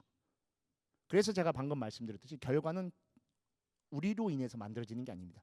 왜냐하면 여러분들 생각해 보십시오. 내가 좋은 일이라고 했던 거를 상대방이 나쁘게 받아들인 적도 있을 거예요. 분명히. 그리고 나는 화가 나서 얘를 괴롭힌다라고 생각해서 했던 게 전혀 다른 방향으로 결과가 나올 때도 있어요. 그래서 결과는 내가 논할 수 있는 게 아닙니다. 근데 그 원인은 내가 놓기 때문에 좋다 나쁘다를 내가 놓을 수 있어요. 근데 결과는 놓을 수 없는 거죠. 다만 그 결과를 내가 다시 상대방에게 돌려받을 때 나로 인해서 즐거운 일이 있을 수도 있고 내가 싫어하는 고통스러운 일로서 등장할 수도 있습니다. 그래서 그 결과는 원인과 비례하지 않습니다. 그렇죠. 우리 사람을 죽였다고 해서 내가 똑같이 살인을 당하는 죄를 받지는 않습니다. 뭔가 고통스러운 결과를 받겠죠. 그러니까 감옥에 가기도 하고. 또 내가 좋은 일을 했음에도 불구하고 똑같은 좋은 일로 결과가 오지 않죠. 내가 만약에 돈 10만 원을 보시를 했다고요. 그럼 나한테 10만 원을 보시는 누가 왜 나한테 똑같이 10만 원 보시하지 않지? 라고 생각하면 안 되는 겁니다. 그로 인해서 언젠가 반드시 그 결과가 즐겁게 등장할 겁니다. 근데 즐거운 결과는 이미 내가 좋은 일을 했을 때 이루어집니다. 마음이 뿌듯하죠. 그 감정이 바로 우리한테 좋은 결과입니다. 근데 우리가 물질적인 거, 무언가를 또 원하는 게 있기 때문에 결과에 대해서 좀 싫은 소리도 하고 하는 거죠. 그럼 구업 짓는 거예요, 다시. 그럼 또 업을 줘요. 근데 그 마음만 가지면 되는 건데 쉽지가 않습니다. 저도 이제 가끔씩 서울에 올라오는데 지하철을 많이 이용하는데 구세군 낭비다 그런 게 좀 있죠. 보시함이나 또 어려운 분들도 있으면 꼭 보시라면 그냥 거기서 끝내면 됩니다. 근데 그렇지 못하죠. 요새도 뭐 우리 뭐 국제 구호 기금이나 여러 뭐 도네이션이나 그런 것들이 많은데 돈을 내면서도 의심하죠. 요새는 이 돈이 잘 안 써질지도 몰라요. 그러면 안 됩니다. 그거는 내가 선인을 두는 게 아닐지도 모릅니다. 그 결과에 대해서는 그런 식으로 바라보시면 안 됩니다. 그냥 무심케 했던 그 뿌듯함, 내 안에 이미 즐거움이 생기죠. 좋은 일 한 것 같아. 거기서 끝내면 되는 겁니다. 불교에서 그거를 바로 무기심이라고 표현합니다. 관세음보살님께서는 수많은 사람들의 이야기를 들어주시고 도와주십니다. 천수천안이죠. 그럼에도 불구하고 어떠한 것도 우리에게 바라지 않죠. 우리 나반존자랑은 좀 다르죠. 나반존자 기도는 항상 그 반드시 얻은 결과의 10%를 회양하거나 보시해야 된다는 뭐 설이 있죠. 네. 부처님은 그러시지 않죠. 좀 더 관대하기 때문에. 저도 똑같아야 돼요. 왜냐? 여러분들은 보살이시기 때문에, 그리고 모두가 부처이기 때문에 그러시면 안 되는 겁니다. 그 마음이 더 중요한 겁니다. 왜냐? 불교는 마음의 종교라고 불리기 때문에 그러한 것들이 더 중요한 것이죠. 자, 그럼 이런 업은, 그래서 원인은 결과를 끌어오는데 그 끌어오는 과정에 세 가지 반드시 따르는 원칙이 있습니다. 이거는 아비달마 구사론이라고 하는, 우리 제가 예전에도 출판을 했던 과학의 불교라는 책에 좀 상세히 나와 있는데 업의 3원칙이라는 게 있습니다. 이미 앞서 수많은 조사 스님들께서 론으로서 정리하신 내용이 그 안에 들어있는 부분인데, 첫 번째는 바로 업은 사람이 행한 선악의 모든 행위를 기록합니다. 그리고 두 번째는 그 기록된 행위는 업이라고 하는 에너지가 돼서 언젠가 반드시 본인에게 그 결과를 가져옵니다. 언젠가 반드시 본인에게입니다. 철칙입니다. 이거는. 그 세 번째는 그 업의 결과가 어떠한 형태로 나타나는가는 예측 불가능하고 언제 나타날지도 예측 불가능하며 원인이 그 행위에서의 결과를 추측할 수 없습니다. 그래서 제가 방금 선인 락과 악인 고가라고 말씀드린 것도 바로 이런 부분인데, 이 중에서 제일 중요한 건 바로 두 번째 원칙입니다. 언젠가 반드시 본인에게 합니다. 우리 근데 가끔씩 부모님 탓할 때 있죠. 제가 금수저흑수저 말씀드린 것도 부모님 탓하시면 안 됩니다. 부모님은 여러분들에게서 가장 존귀한 분이십니다. 존중받아 마땅하고 여러분들을 누구보다 사랑으로 감싸주시고 지금 이 순간도 걱정하시고, 여러분들도 마찬가지로 자녀들에게 똑같이 하실 겁니다. 모든 업은 나로부터 생겨나는 겁니다. 우리 전생업이다 뭐 다양한 얘기하잖아요. 본인이 끌어안는 거예요. 업을 받는 것도 나고 업을 극복하는 것도 납니다. 근데 우리는 사람이다 보니까 좋은 거는 다 나와 나의 것이고 싶은데 나쁜 건 다 남 탓을 하고 싶죠. 항상 우리 항상 핑계를 찾잖아요. 근데 모든 삶은 다 나로부터 시작합니다. 그 시점에 있는 내가 사라지면 세상이 사라지는 거예요. 여러분 한 분 한 분이 이 세상의 주인공입니다. 여러분이 그러기 때문에 부처라고 말씀드리는 거예요. 어디서 부처를 찾겠습니까? 여기서 찾는 겁니다. 여러분들 마음에서 찾는 거죠. 부처의 눈에 부처가 보이기 때문에 여러분이 부처일 때 부처를 바라보는 겁니다. 거기서 찾는 거죠. 그래서 업은 바로 반드시 언젠가 본인에게 온다. 누구도 탓해서는 안 되고 그 원인을 빨리 바라볼 때 업을 한 번이라도 더 하루라도 빨리 벗어날 수 있는 겁니다. 자, 그럼 그 업은 뭘로 짓겠냐? 잘 알고 있습니다. 우리 바로 신구의라고 하죠. 몸으로 짓고 입으로 짓고 의는 생각으로 짓는 겁니다. 우리 지금 이 순간도 계속 업을 짓고 있어. 업은 나쁜 거라고 생각하는 경우가 있는데 우리가 하는 모든 건 다 업입니다. 의도된 행위는 다 업입니다. 선업일 수도 있고 악업일 수도 있어요. 이왕 업 지을 거면 어떻게 짓는 게 좋겠습니까? 좋게 지어야겠죠. 그렇죠? 다들 이해하십니다. 지금 다들 거기에 막 끄덕이실 텐데 거기서 바로 불교인의 삶이 시작된 겁니다. 여러분들은 이미 정을 닦고 계신 겁니다. 그러면 자연스럽게 해가 완성될 겁니다. 그렇게 나아가는 겁니다. 불교는 그 의도된 행위를 바르게 끌고 가는 신구의, 여러분의 신구의를 바르게 끌고 나갈 때 그 결과가 주는 것이 바로 불교에서 말하는 육도윤회라는 것입니다. 우리가 나쁘게 지으면 악업을 겪겠죠. 그럼 잘하고 있는 사막도로 떨어집니다. 지옥, 악이, 축생으로 떨어지겠죠. 뭐 이거 말 안 해도 다 아실 겁니다. 그죠? 근데 지옥은 어디에 있는 게 아니에요. 죽어서 가는 경우도 있지만 지금도 지옥이죠. 지금도 지옥입니다. 정말 힘들 때 어때요, 우리? 야, 진짜 지옥 같다라고 하잖아요. 아, 진짜 끝없다, 끝없어. 끝이 없이 일어나잖아요, 뭔가가. 근데 그 지옥을 바르게 바라보면 지옥에서 벗어날 수 있겠죠. 바로 그겁니다. 정견의 눈으로 나의 삶을 바라볼 때 바로 지옥에서 벗어날 수 있는 힘을 얻을 수 있는 겁니다. 지옥인지 아닌지를 알아야 돼요. 죽어서도 지옥이지만 살면서 지옥이면 너무 지옥 같잖아요. 그래서 빨리 알아야 됩니다. 내가 뭘 하고 있는지. 그래서 언젠가 반드시 자신에게 돌아올 그 결과를 선업으로 좀 더 쌓는 게 중요한 겁니다. 그러고 나면 어디로 가겠어요? 다음에 있는 삼선도입니다. 아수라, 인간, 천이죠. 천을 우리가 가끔씩 신으로 생각하는 경우가 있는데 불교에서 신이 있는데 이 창조주의 갓이 아닙니다. 불교는 하나의 지위의 지위.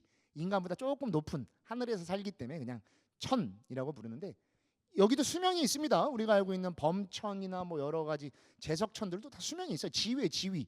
아까 잠깐 뭐 삼성전자를 거론을 했지만 삼성전자 부사장은 지금도 있을 겁니다. 그죠?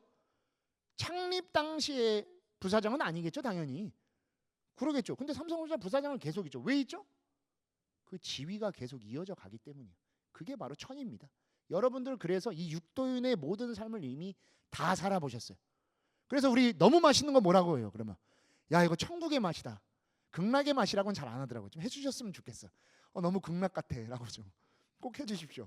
천국 같아라고 하는 것도 좋은 표현인데 샘나서 어찌됐건 타종교니까 극락의 즐거움이다. 극락의 맛이다라고 좀 해주셨으면 좋겠어요. 너무 힘들 땐 뭐라고 해요? 지옥 같다라고 하죠. 왜냐? 우리 지옥 갔다 와봤거든요. 벌써 지옥을 다 경험해봤어요. 그렇기 때문에 지옥 같다라고 하는 거예요. 경험이 있으니까. 어디 있겠어요? 우리의 아래아식이라고 하는 머릿속에, 경험 속에 나도 모르게 몸에 스며들어 있던 그걸로 아는 거예요. 즐거운 건 다 알죠. 우리 말 안 가르쳐줘도 좋은 게 뭔지 알아요. 행복이라는 감정은 스스로 알기 때문에. 왜냐? 우리 극락의 즐거움을 맛봤기 때문에 다 알고 있는 겁니다. 그게 즐거움에서 극락이잖아요. 얼티밋이 얼티밋. 끝이 없어요. 제일 좋은 거예요. 그것도 맛봤기 때문에. 제일 좋은 즐거움도 행복도 제일 좋은 고통도 맛봤기 때문에 우리가 추구하는 건 뭐죠? 그 두 개가 아니죠. 그래서 그 중간 정도에 있는 행복입니다. 그 행복을 추구하는 게 우리가 불교에서 원하는 것이고 우리가 지금 오늘 하루도 충실히 살아가는 그 원동력이 그 중간쯤 어디에 있을 그 행복을 바라보는 것이죠. 근데 과거에는 이 정도의 삶 속에서 우리가 지금의 일상생활을 꾸려왔었습니다. 내 신구의 속에서 모든 것이 이루어졌고 그로 인해 내가 만들어낸 원인들을 내가 결과로 받고 그래서 삶 속에서 힘든 일이 생기기도 하고 다치기도 하고 사람과의 관계가 나빠지기도 하고 여러 가지 것들을 그때그때 받을 수 있었고 그때그때 알 수 있었어요. 때로는. 그래서 극복할 수도 있었고 누군가와 상담할 수도 있었고 부처님께 간절히 기도하면서 뭐라고요? 업장소멸 시켜주십시오라고 얘기하죠. 그런 것들을 빌 수 있었어요. 우리는 관계성 속에 살아서 네트워크와 같은 삶을 산다고 말씀드렸습니다. 근데 그 네트워크가 이제 정말 현실로 다가온 세상이 됐습니다. 그거를 이제 저희가 신조어로 만든 인터넷 까르마라고, 원래 인터넷 업이라고 했었었는데 이 표현을 들으면 무슨 인터넷 직업을 가지신 분 같은 느낌이 들더라고요. 그래서 원래요 언어인 까르마를 써서 인터넷 카르마라는 표현을 만들었는데 이게 무슨 표현이냐면 지금 코로나가 터지면서 더 알기 쉬워졌어요. 세상이. 우리 요새 다 비대면이죠. 코로나만 끝나봐 맨날 하시죠. 진짜 내가 코로나만 끝나봐. 오프라인을 꿈꿔요. 왜냐? 코로나로 인해서 온라인의 삶을 살기 시작했거든요. 여러 가지 뭐 카카오톡이나 라인이나 수많은 메신저를 통해 사람을 만나고 저는 대학에서 강의를 하지만 지금 비대면으로 수업을 합니다. 영상, 화상 속에서 생활을 하고 또 여러분들 제일 많이 보시는 게 뭐겠어요? 유튜브 속에서 영상을 보고 또는 네이버 뉴스를 보고 다 그 미디어 속에서 삶을 살아가기 시작하죠. 어찌 보면 한번 생각해 보면 우리의 삶의 8알이 미디어 공간에서 이루어지고 있습니다. 장 보러도 잘 안 가죠. 위험하다고 해서. 그래서 막 새벽에 배송이 와요 요새는. 너무 궁금한데 해인사는 새벽에 못 온대요. 아쉽더라고요. 저희가 새벽 4시에 예불을 드리기 때문에 4시쯤 오면 제일 신선한 상태를 받지 않을까라고 했는데 안 되는데 그게 좀 아쉽더라고요. 어찌됐건 그런 정도로 모든 것을 손바닥 안에서 해결하지만 이 손바닥이라는 이 무서움이 미디어라는 세상으로 바뀌어 있는 겁니다. 그 네트워크 바로 인터넷 안에서 새로운 세상을 살아가고 있는 것이죠. 근데 그 안에서 문제는 그냥 우리를 도와주는 요소 정도만 되는 것이 아니라 그 안에서도 이루어지는 원인과 결과들이 만들어지기 시작합니다. 바로 기록되어지는 것이죠. 업의 첫 번째 원칙이죠. 모든 것이 기록되는 것이죠. 여러분들 인터넷 뉴스 같은 거 보시면 가끔씩 탐진치가 끌어가지고 댓글 달 때 있죠. 댓글이 진짜 무서운 겁니다. 댓글은 한 번 나오면은 영원히 지워지지 않습니다. 아시죠? 그래서 우리 최근에도 뭐 여러 운동 선수들이나 연예인이나 정치인들이 과거 철없을 때 저질렀던 것들이 수십 년이 지난 지금의 결과를 끌고 와요. 그래서 그 체육계에서 쫓겨나기도 하고 정치인으로서의 생명이 끝나기도 하고 연예인으로서의 치부가 등장해서 공인으로의 삶을 못 살기도 하고. 근데 그게 과거에는 우리가 그냥 연예인들의 가십거리 정도로만 생각했지만 지금 완전히 다릅니다. 우리 모두가 다 그러한 대상들이 되어 있는 삶인 것이죠. 여러분들이 남긴 글이 언젠가 여러분들에게 돌아갈 수도 있고 또 하나 여러분들이 설사 이 세상을 떠나는 날이 온더라도 여러분들의 자식, 자녀, 자손들도 볼 수 있습니다. 지금 열반에 계신 스님들의 법문은 우리는 유튜브를 통해 볼 수 있어요. 육성을 통해 들을 수도 있고 이 공간에 같이 삽니다. 심지어 지금은 메타버스라고 하고 가상 공간도 만들고 있죠. 그 안에서 살려내요 이제는.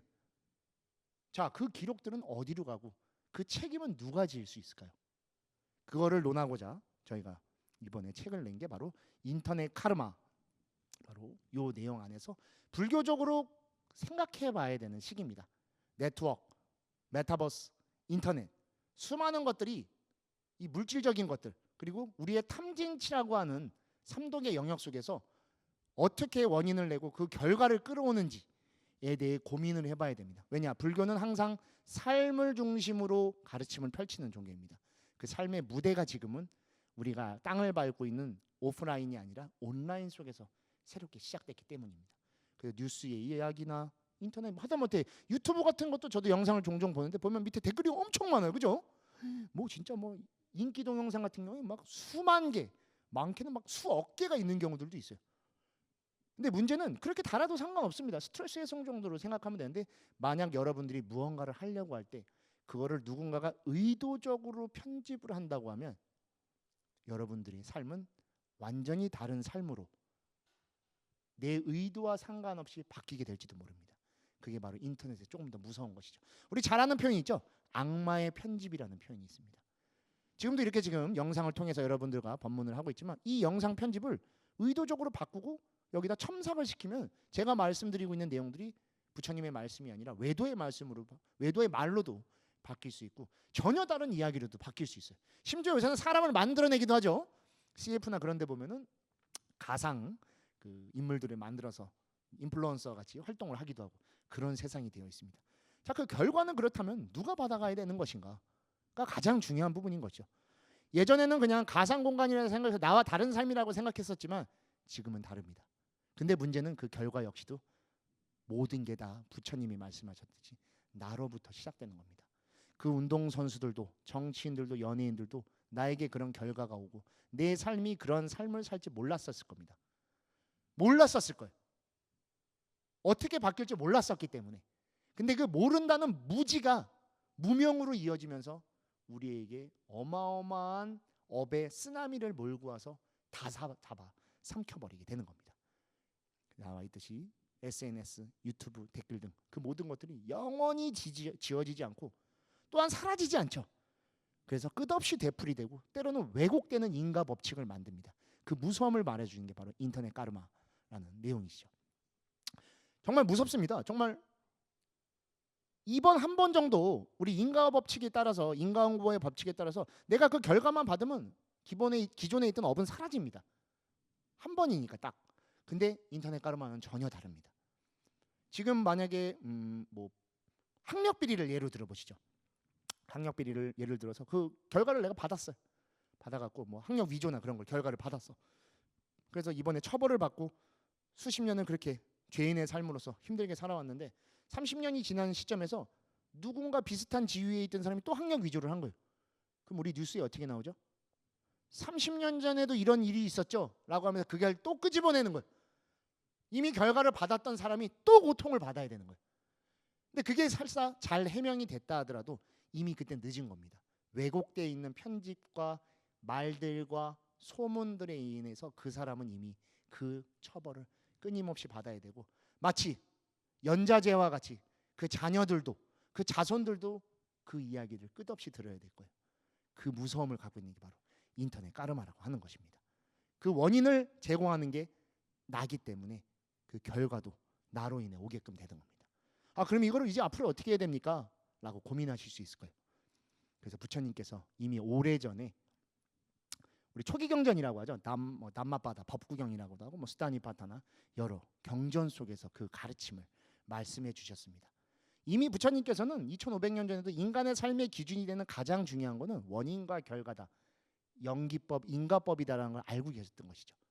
그렇다고 해서 지금 이 시점을 부처님이 미리 알았었습니다 라고 말씀드리는 건 아니에요. 예전이나 지금이나 인간의 삶은 똑같기 때문입니다. 다만 그 공간과 영향력과 위치가 바뀌어 있는 것 뿐이죠. 공간이 바뀌어 있긴 하지만 그 안에서 삶을 사는 건 아바타가 아니죠. 우리가 삽니다. 내가 살고 있고 여러분들이 살고 있는 거죠. 즉 삶의 주인공이라고 하는 여러분들이 여러분의 삶을 아까도 말씀드렸듯이 지옥으로 가냐 극락으로 가냐 선택의 티켓을 들고 있는 겁니다. 그 티켓을 어떤 원인으로서 만들 것이냐에 따라 선인, 악인이 되기 때문에 낙과 고가가 같이 따라오는 것이죠. 그래서 부처님께서는 그 원인을 어떤 식으로 수행해 나가야 되고 바라봐야 되는지에 대해서 담마바다에서 다음과 같이 말씀하고 계십니다. 제 인터넷 카르마 188쪽에 나와 있는 내용입니다. 남의 잘못을 보지 말라. 남이 한 것이나 하지 않은 것을 보지 말라. 오직 자신이 한 것이나 하지 않은 것만을 바라보라. 이미 모든 원인은 내 안에서 시작됩니다. 근데 그 결과에 대한 어려움과 무서움이 있기 때문에 우리는 그 원인을 자꾸 다른 쪽으로 돌리려고 하죠. 즉 핑계를 대려고 하는 거예요. 근데 그 핑계를 대도 이미 소용없습니다. 더 큰 악업만 짓지. 아까 말씀드렸죠. 언젠가 반드시 본인에게 결과는 돌아올 수밖에 없습니다. 그래서 금수저, 흑수저들을 논하는 것도 부모 탓을 하기도 하고 말도 안 되는 이유로 내 지금 현실을 부정하려고 하는 거예요. 현실을 부정해서 현실을 벗어날 수 있을 것 같습니까? 절대로 단 한 걸음도 벗어날 수 없습니다. 그 자리에 있는 나를 바로 볼 때 그 자리에서 벗어날 수 있지 저 먼 곳만 바라보면서 내 발을 보지 않으면 저곳을 향해서 나아갈 수 없습니다. 내 발 밑에 뭐가 있는지를 바라보고 그 자리에서 발을 뗄 때 한 걸음 나아가는, 즉 조고각하를 할 때 진일보한 삶을 나아가는 그 조사들의 말씀이 이루어질 수 있는 것이죠. 그리고 백척간도 진일보라고 하죠. 바로 그 자리에서 떠날 수 있을 때 보이지 않는 다른 곳으로 나아갈 수 있는 것입니다. 행복이라는 그 자리로 나아갈 수 있는 것이죠. 그렇기 때문에 부처님께서 남을 바라볼 게 아니라 자신을 바라보라는 담마바다에서 이와 같은 이야기를 하십니다. 그리고 또 하나 담마바다에서 말씀하시는 내용이 등장합니다.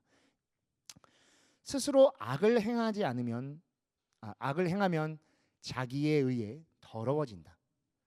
스스로 악을 행하면 자기에 의해 깨끗해진다. 깨끗함이나 더러움은 자기 자신에게 달렸다. 누구도 다른 사람을 깨끗하게 할 수 없다. 우리의 지금의 삶은 우리가 어떻게 살아왔냐의 결과입니다. 깨끗한 삶도 더러운 삶도 과거에 내가 어떻게 살았냐에 의해서 지금이 만들어진 겁니다. 그럼 이 지금은 못 벗어납니까? 아닙니다. 지금은 이미 지나간 순간입니다. 제가 지금이라고 말씀드린 그 찰나에 이미 과거가 돼 있죠. 우리가 지금을 살 때 다가올 미래라고 하는 내일은 더러워질 수도 있고 청정해질 수 있습니다. 지나간 것에 대해서 논하면 안 됩니다.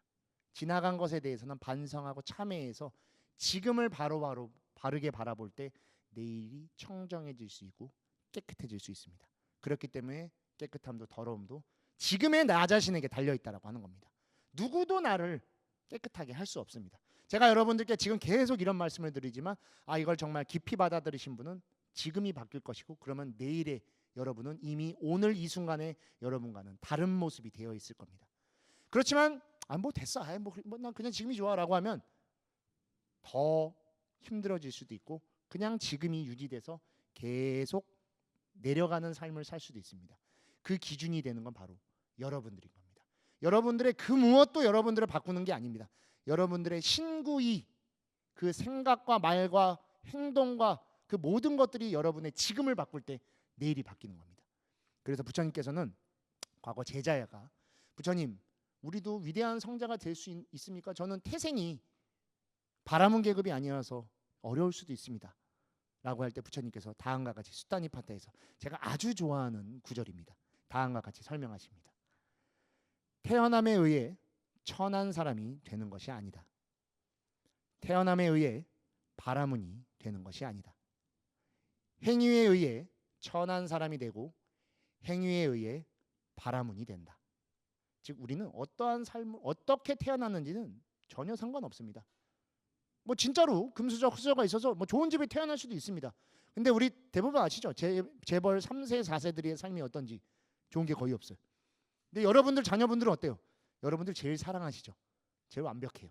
가장 완벽한 존재입니다. 또 더 완벽하게 만들어주고 싶죠. 즉 행위에 의해 바뀌어 나가는 겁니다. 여러분들도 마찬가지일 거예요. 여러분들 지금 부모님 탓을 할 수 있습니까? 할 수도 있을 거예요. 그러면 안 됩니다. 내가 어떤 노력을 하고 어떤 공부를 했고 어떠한 기술을 연마하고 어떤 오늘을 살았냐에 따라 지금이 만들어져 있을 거고 내일이 바뀌어 갈 겁니다. 즉 그 모든 행위에 따라 결정되고 나아간다라는 겁니다. 절대로 태어남을 논해서 안 됩니다. 나는 기본부터 안 돼. 그건 이미 여러분들 스스로의 삶을 실패로 지옥으로 이끌어 나가는 겁니다. 삶은 그런 게 아닙니다. 모두가 존귀한 존재라고 말씀드렸죠. 여러분들은 다 보살이고 여러분들은 이미 부처입니다. 그래서 불교에 일주분만 넘어도 보살이라고 부르는 거예요. 알려주는 거예요. 여러분은 그런 존귀한 존재인데 잊고 지내셨던 거예요. 왜냐? 업이라고 하는 것이 내 눈을 가리고 있고 무명이라고 하는 것이 나를 막아서게 만들기 때문에. 그래서 무명을 가장 알기 쉬운 표현으로 말할 때 모르는 걸 모른다고 합니다. 모르는 걸 모르기 때문에 알 방법이 없는 거예요. 무지는 모르는 거죠, 그냥. 그럼 배우면 돼요. 근데 무명은 내가 모른다는 것조차도 모르기 때문에 알 방법이 없어요. 내 안에서는 절대로 해결할 수 없죠. 내 본인 스스로 한 걸음 떨어져 있어야 되는데 그게 쉽지 않은 겁니다. 그래서 불교적 수행에서 말하는 마음의 종교라고 하는 그 마음자리를 바라보라는 게 바로 그 무명의 자리를 바라봐서 고통으로부터 벗어나는 거죠. 즉 그 행위를 가질 때 바로 성자, 여러분들도 깨달음, 즉 행복에 다가가게 되는 겁니다. 그렇지 않으면 여기는 천한 사람이라고 해서 좀 센 표현으로 나와 있지만 끝없이 불행한 겁니다. 끝없이 불만족스럽고 뭐 이제 강연회가 시작한 지 거의 1시간 좀 넘어가고 있는데 보시면 좀 그래도 방글방글 잘 웃죠 저는. 일단 이제 자주 표현하는데 제가 이러고서는 강의하면 이상하겠죠. 그렇죠. 이 강연자 이게 지금 여기 4천자 이렇게 찍혀갖고 막 이러면 누가 좋아하겠어요, 그렇죠? 저는 지금 굉장히 행복합니다. 제 인생에 있어서 가장 잘한 3가지를 항상 뽑는데 그 중에 2개 중에 2개가 하나는 출가한 거예요. 그리고 하나는 제가 해인사로 간 거였던 것 같습니다. 출가해서 뭐가 제일 행복하세요라고 할 때 저도 이제 밖에서 여러 가지 또 사회 활동도 하고 사회 생활도 하다가 출가를 하긴 했는데 제일 아쉬웠던 게 뭐냐면 내가 지금 뭘 향해 가는지를 모르겠더라고요. 뭔가 매일 열심히 살아. 진짜 열심히 사는데 요새 최근 베스트셀러 중에 제가 좋아하는 책이 있어요. 하마터면 열심히 살 뻔했다. 그 완제목이 뭐냐면 하마터면 남의 직장에서 열심히 살 뻔했다요. 제가 그 필자가 너무 재밌어갖고 제가 메일까지 보냈었었는데 우리 남의 삶을 위해서 너무 열심히 살죠. 우리 회사에서 열심히 일하시잖아요. 남의 회사를 위해서. 그렇죠? 또는 뭐 가까운 걸로 표현하자면 가족을 위해서, 사랑하는 사람을 위해 뭔가를 위해서 항상 열심히 살아요. 근데 그 안에 내가 없어. 하마터면 남을 위해서 열심히 사는 거야.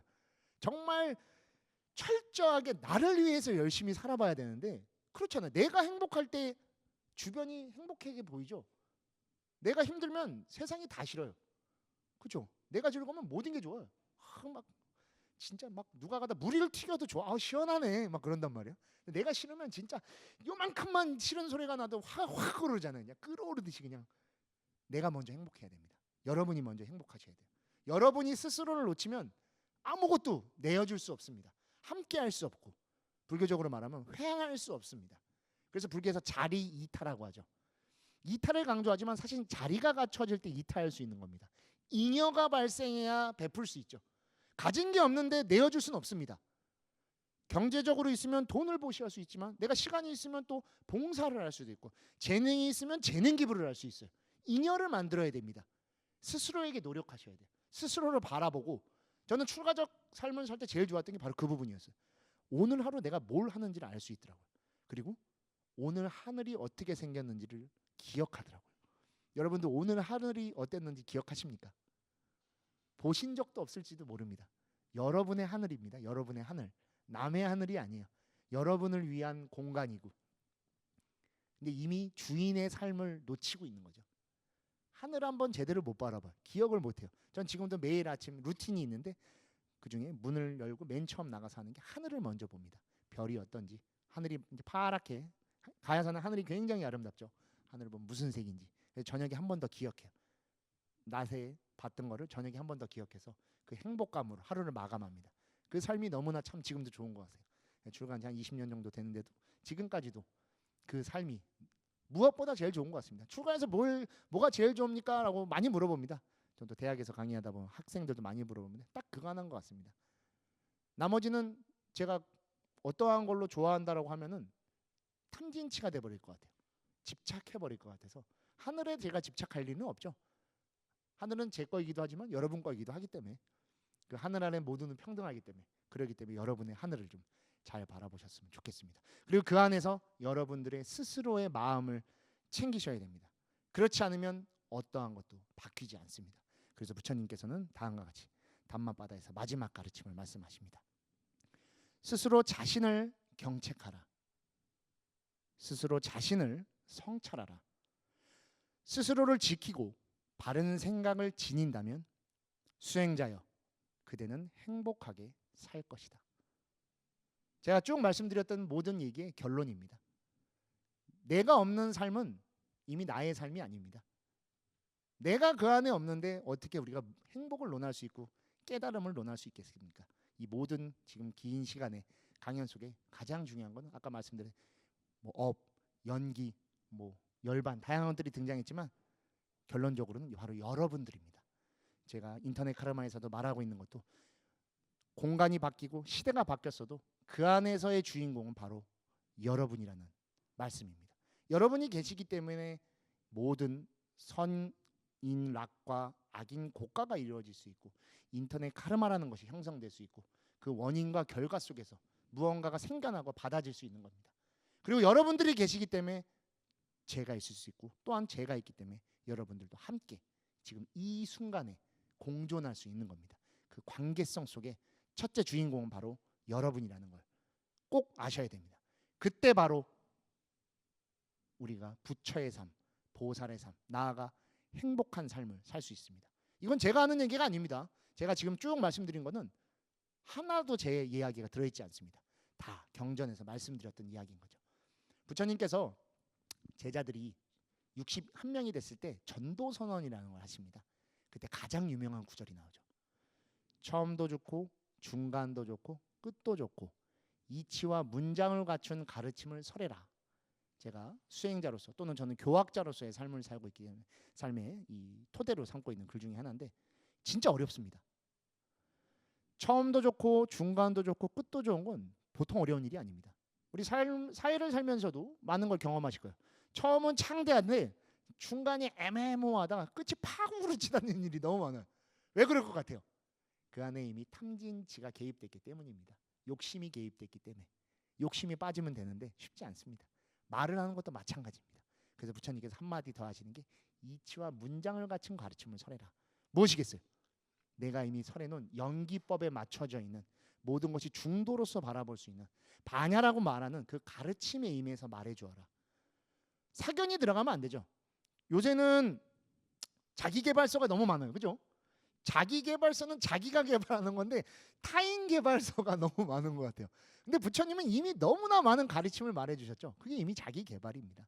그 안에서 그 삶대로 살면은 그대로 깨달음을 얻을 수 있다고 말하는데 그걸 자꾸 놓치고 그거를 자기의 생각, 자기의 경험을 토대로 쓰는 경우들이 너무 많아요. 너무 안타까워요.